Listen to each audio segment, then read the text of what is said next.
About 100,000 vehicles enter Sandton between 6:30 in the morning and 8:30 in the morning every workday, and of those, 70% are private vehicles, and I bet your bottom dollar you're one of those people who comes in by themselves, don't we all? This is the Moneymakers. I'm Bruce Whitfield. Tonight, I'm joined in Johannesburg by Lisa Seftel, who's Executive Director of the Department of Transport in Gauteng, and also joining us via Skype from Bonn in Germany is Santhosh Kodukula. He's EcoMobility Programme Manager for ICLEI, an association of cities, metropolitan and local governments committed to sustainable urban living spaces. Am I saying it right, Lisa Seftel? I see it was a Well, we talk about it as ICLEI. ICLEI. Okay, I'm going to say ICLEI. I think I'm going to say ICLEI as well. ICLEI also started EcoMobility World Festival. So, Santhosh, in Bonn, it's your fault that people in Sandton and Johannesburg feel terribly vulnerable right now, that their modes of transport are going to be terribly disrupted in October 2015.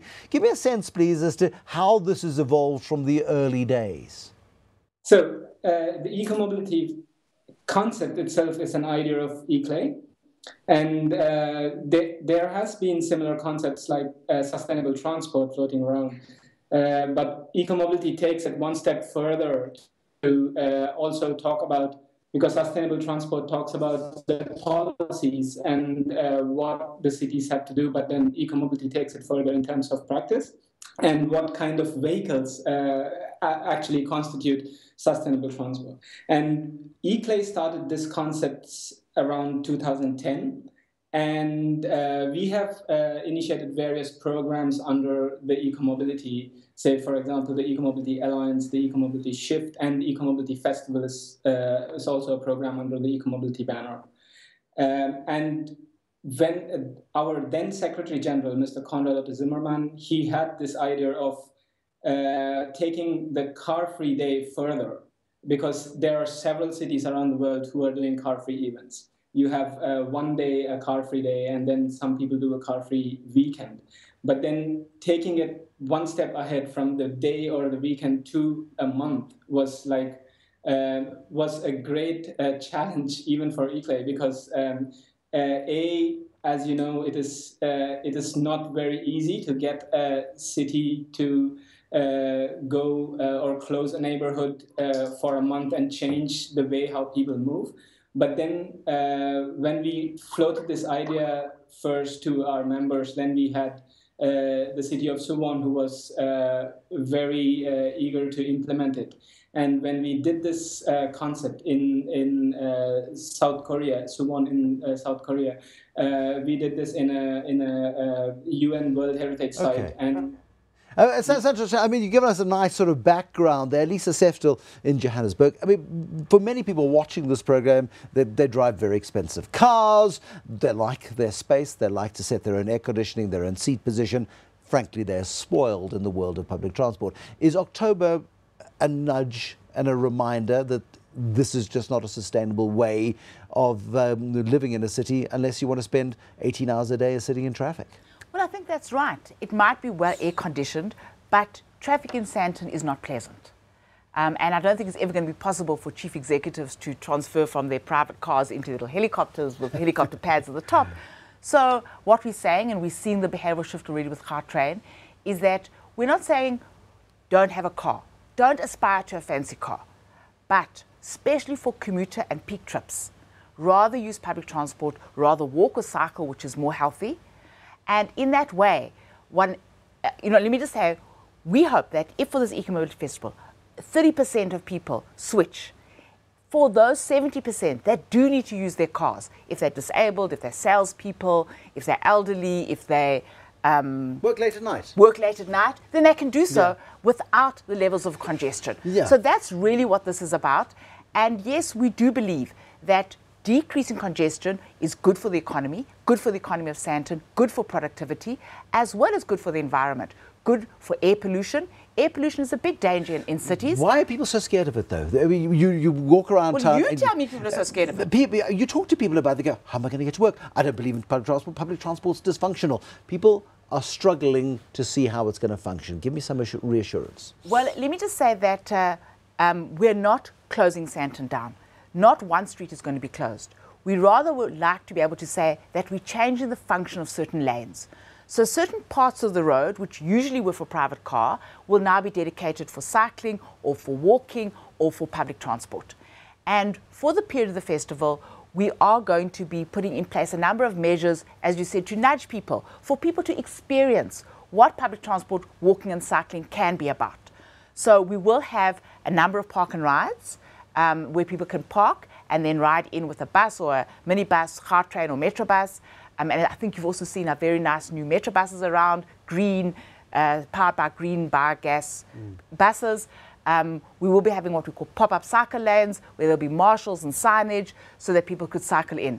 And have you ever ridden a bicycle into Sandton? Do you know how big the well, hills Stephen are? Curtis does it every day. I know, but let me just say to it's you, not having a big impact on there his, are some places which are very hilly, but for example, we found a route from Rosebank along Fricker Avenue, which is along the waterline, and it's actually very flat. Very good. And it's not more than 3.5 kilometers. But it's about an education process, isn't it? And it's well, about, that's what I'm here for. For those of us who've actually done the hills in Sandton, we know that it is somewhat scary. Santhosh, I mean, when you look at the cities in which eco-mobility has taken place, and you look at Johannesburg, is Johannesburg fundamentally different? Is it a very different test case to what you've seen in the past? In terms of transport, it's the same, because you have this problem of congestion in most of the cities. And as Lisa was rightly pointing out, the way out of congestion is not to build more infrastructure for automobiles or for personal cars, but rather find a way to decongest the cities by shifting them into other modes. I found a cutting from the Star newspaper. I think it was 1985. It said by the year 2000, there won't be any cars in central Johannesburg. At that stage, the CBD was still very much the focus. There'll be effectively park and rides, and people will be teleporting into the centre of Joburg and teleporting out. I mean, this has been something that's been in the works and has been conceived for decades. And finally, it's coming to fruition. How does it go beyond an eco-mobility month or a festival? I think that's a very important question. I mean, if you look now, if you're down West Street, it's a construction site. And we are transforming West Street forever. It will have broader sidewalks, particularly for all the people that are coming from the... I was about to say to you, somebody who wanders from Gautrain fairly regularly into this part of Sandton, the pavements are this wide. Well, it's going to be double. And there's going to be a special cycle lane, and there's going to be a dedicated public transport lane. And so that will be a legacy project. Maud Street, we're doing something similar with cycling. And then between Rivonia, Fredman and 5th, which actually forms a loop, one lane is going to be taken away only for public transport. So, for example, if you use the Gautrain bus, some lady in the public meeting last night was saying that if they come from the airport, it's 15 minutes to... 50 minutes to the Gautrain station, another 45 minutes to their house in River Club. Now, buses leaving Gautrain station will be in a dedicated loop so that they can move out of Sandton much quicker. That will all be legacy. And by November 2017, we'll have the Ria via BRT coming both from the CBD Rosebank to Sandton, as well as Louis Botha, Alexandra and Sandton, going to Sunninghill, going to Midrand, and going to Ivory Park. It's about fundamentally shifting the way in which cities and the residents of those cities, Santhosh, think about public transport and think about how integrating the networks of transport to public acceptance in places that have tried this in other cities? I mean, many cities initially would face difficulty, just like what Johannesburg is experiencing. There are people who say that this does not work in my city is special. But then once people start experiencing the convenience of using public transport or cycling, and if the facilities are designed and implemented in a very comfortable fashion, people will embrace the new modes of transport, and eventually a shift and the behavioral change will definitely happen. I mean, this was the case in many European cities. If you see Copenhagen many years back, they were at a junction where they could decide to go very car-oriented, but they said, let's not go car-oriented, let's go towards sustainable transport. And they implemented cycle lanes, they invested in public transport, and now you see Copenhagen is one of the best examples of cycling and public transport. Lisa Seftel, this is as much a learning experience, I'm sure, for you as it is for the residents of Johannesburg and the people who commute in and out of Sandton, because you don't know how well it works until it really is put under pressure to work, really, isn't it? I mean, that's part of the process. I mean, how are you going to test it? Well, you know, we have talked about that quite a lot, and we have a number of plans and and we are also monitoring. And in fact, together with ICLEI, we'll be doing like a post, evaluation, and there'll be a book about it and so on, so that we can learn the lessons and we can show residents in South Africa and across the world what are the lessons. Are you anticipating the self-important, self-absorbed, somewhat spoiled office worker of Sandton to push back against this a bit? We've had a very intensive consultation process, and yes, some people may push back against it, but as I said to you earlier on, if people still come with their car, nobody will be stopped.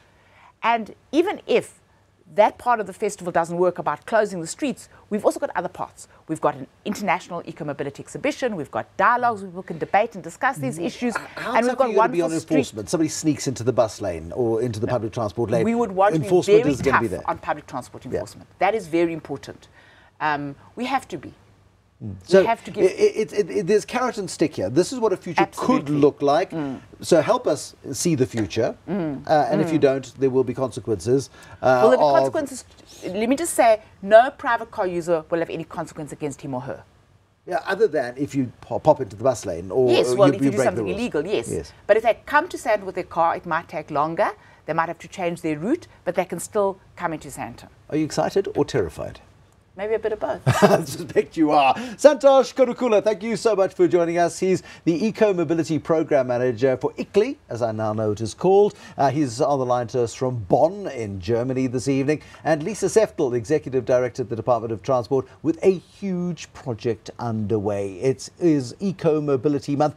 You call it Eco? EcoMobility, that's right. EcoMobility World Festival. You're cutting down trees in West Street in Sandton.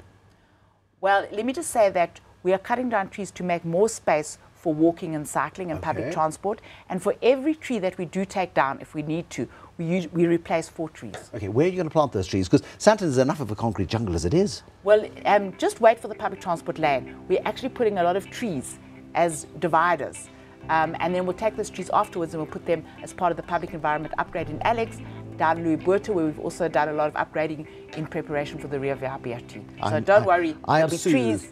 I'm soothed. I was walking down the road the other day and there were men with chainsaws cutting the trees down. As long as they're replaced 4 times, I think we'll be okay on that particular front. Thank you for watching and good night.